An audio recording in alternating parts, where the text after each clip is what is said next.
ले जाए। हमारे देश में प्रधानमंत्री चुनना बहुत सोचनीय और बहुत ऊंची बात है। हमारे देश में प्रधानमंत्री नरेंद्र दामोदर दास मोदी जी ने 2014 में प्रधानमंत्री चुनाव के समय यह घोषणा किया था कि देश में भ्रष्टाचार को जड़ से खत्म करेंगे और न खाएंगे और न खाने देंगे। और जय श्री राम के नारे बहुत लगते थे। 2014 में मैंने भी अपने आराध्य देव, सुनिए मेरी बात, अपने आराध्य देव नरेंद्र मोदी को ही श्री राम मान बैठा और मैंने उनकी शपथ ली कि मैं न भ्रष्टाचार करूंगा और न भ्रष्टाचार करने दूंगा।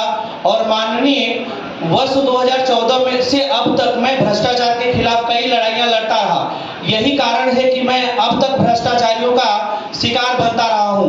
मुझे अदालत द्वारा 24/7 घंटे के लिए पुलिस सुरक्षा प्रदान की गई है, पर विधायक श्री राजन नाइक के कहने पर और डीसीपी मैडम द्वारा मुझे पुलिस सुरक्षा अनियमित प्रदान की जाती है। मैं इस विषय को लेकर मुंबई उच्च न्यायालय में याचिका दायर किया था, तो मुझे आरोपी श्री ज्ञानमूर्ति शर्मा उत्तर पश्चिम मुंबई जिला अध्यक्ष है वो और विधायक श्री राजन नाइक ने जान से मारने की धमकी दी थी। इसलिए मैं दोबारा इस विषय को लेकर उच्च न्यायालय नहीं गया। माननीय, यदि मेरी हत्या होती है तो उसके जिम्मेदार आरोपी श्री ज्ञानमूर्ति शर्मा उत्तर पश्चिम मुंबई जिला अध्यक्ष और विधायक श्री राजन नाइक होंगे। अब थोड़ा सा स्पष्ट कर दूं, ये जानना जरूरी है कि ज्ञानमूर्ति शर्मा है कौन। ज्ञानमूर्ति शर्मा एक नगर सेवक था और लॉयर था, इसलिए महानगर पालिका में एक लॉ कमेटी होती है, तो लॉ कमेटी का चेयरमैन था। और 2014 में ऑक्ट्राई का जमाना था, ऑक्ट्राई जाता था, ऑक्ट्राई में खूब करप्शन होता था और ऐसे ही लोग करते थे। तो हजारों गाड़ियां जाती थी और एक गाड़ी से 1 लाख रुपया महीना लेता था, मतलब 1 महीने का अरबों रुपया वो उठाता था। उसके ऊपर मैंने कार्रवाई करवाई और उसके कारण है ना वो खफा हो गया। तो कई सांसद मंत्री, अब मैं किसी का नाम इसलिए नहीं लूंगा क्योंकि सामने आया नहीं, जो सामने आया है, जो साबित हुआ है, मैं उसी का नाम लूंगा। ऐसे बहुत सारे भाजपा के नगर सेवक थे जो ऑक्ट्राई करप्शन में शामिल थे, लेकिन जो सच में पकड़ा गया है और उसके ऊपर कार्रवाई हुई है, मैं उसी का नाम लेता हूं। तो इसने करोड़ों रुपया कमाया है।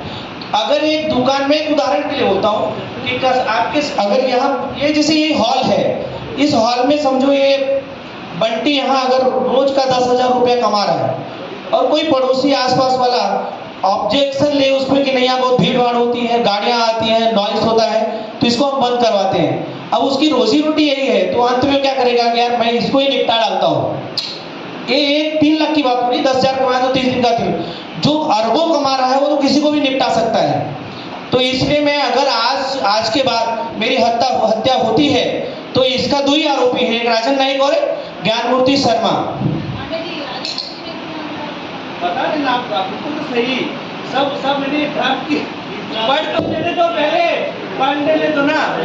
मैंने ऐसे लेटर 2023 में भी दिया था कि मुझे वहां से कोई केंद्रीय कार्यालय जो भाजपा का है दिल्ली से भी कोई हमको मतलब ऐसा सांत्वना नहीं दिया गया, ना तो कुछ सबसे विचार विमर्श किया गया, ना बुला के कोई सवाल जवाब किया गया। इसलिए मैं बोलता हूँ 2014 में लोग बोल रहे हैं कि पांडे जी पार्टी बदल लेंगे, पांडे जी गद्दार हो गए।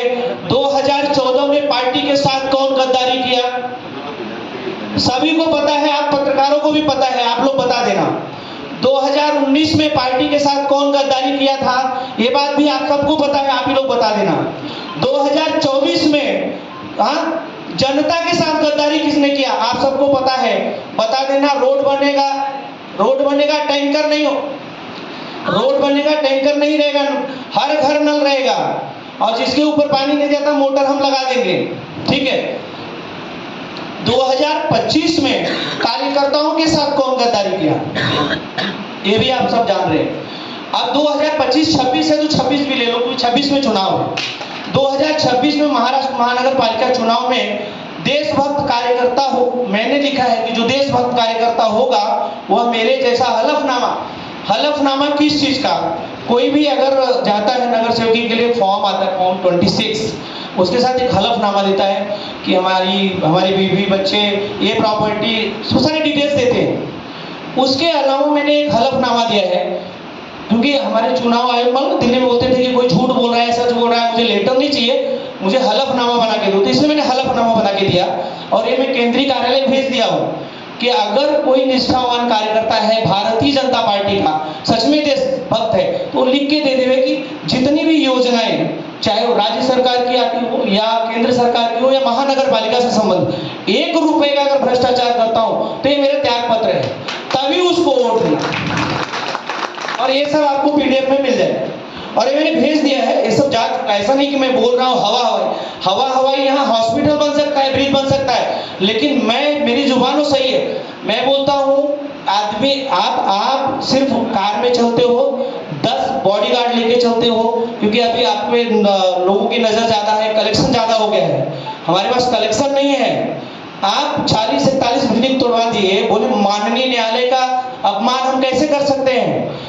इसी परिसर में, इसी जिला में मैं भी रहता हूँ, वसई विरार में। मुझे माननीय न्यायालय ने 24/7 का सिक्योरिटी दिया है, उसका अवमानना करके आप मुझे सिक्योरिटी तक नहीं देने देते हो। डीसीपी मैडम से मिलके, डीसीपी मैडम ने मुझे बोला था, राजन ने ही मुझे बोला था कि आप है ना 360 डिग्री का, पता है 360 आजकल कार में भी आने लग गया है, आपको ऊपर से नीचे तक दिख जाता, 360 डिग्री कैमरा लगा के चलो, मुझे कुछ भी हो सकता है यहाँ। तो ऐसे ऐसे लोग हैं, आप देख सकते हो मैं यहाँ हूँ, मेरे पास सिक्योरिटी नहीं है।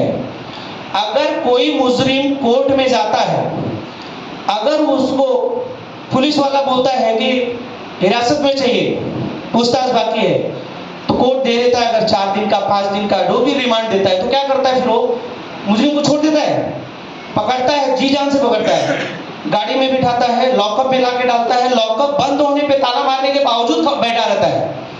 तो एक अगर किसी को सिक्योरिटी मिली है तो उसका भी फर्ज है कि वो किस दिशा में जा रहा है, कहाँ जा रहा है, उसकी निगरानी में होना चाहिए।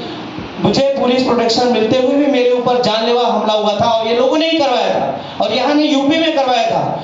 एफआईआर मुश्किल से हुई है, उसके बावजूद एफआईआर लगा दिया गया। एफआईआर मतलब आप लोगों को शायद वीडियो को जानते, एफआईआर में फाइनल रिपोर्ट लगा दिया अपनी तरफ से, जो कुछ भी था मैंने छानबीन की, जो मिला मिला, नहीं मिला नहीं मिला, मतलब अब उसके आगे कोर्ट देख ले। आप जाके जाके उधर जौनपुर यूपी में, अब आप लोग बोल रहे हैं कि राजन जी तो आपके बहुत अच्छे हैं, राजन जी के साथ 10 साल से घूम रहे हो।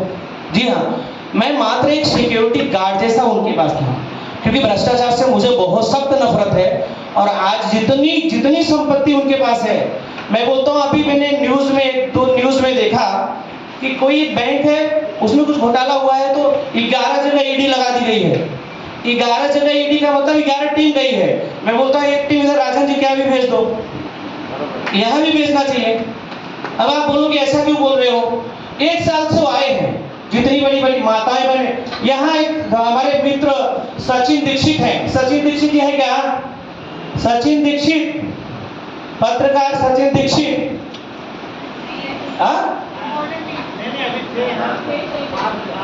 सुनिए मेरी बात। उत्तर भारतीयों को तौहीन कैसे किया जाता है वो देखिए। ये ना खुद नहीं जूता चप्पल मारते, उत्तर भारतीय से उत्तर भारतीय को जूता चप्पल मारवा देते हैं। तो ये वकील तो बड़ा जागरूक होता है, जानता है, क्योंकि आज वही घटना है ना मेरे साथ घटी है। आज मेरा ही जूता और मेरे ही मुंह पे मारने वाले थे, लेकिन मैंने उसको रोक लिया, क्योंकि हमारे जो ये एडवोकेट सेल है ना हमारा, वो बहुत सक्रिय है। कल हमने 8 साढ़े 8 बजे लोगों से संपर्क साधा, लोग आए हैं। नहीं तो यहाँ क्या होता है, किसी एक को आगे करा देते हैं। यहाँ